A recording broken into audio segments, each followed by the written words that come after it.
तोहरा बिना रानी जी अभी तक जियल नहीं खेजा तोहरा बिना ये रानी जी।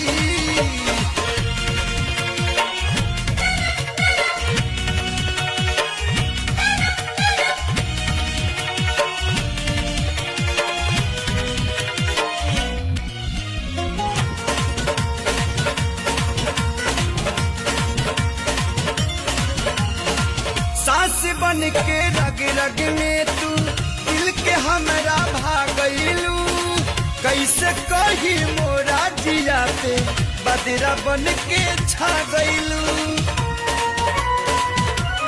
हाँ हाँ सांस बन के रग रग में तू दिल के हमरा भागलू।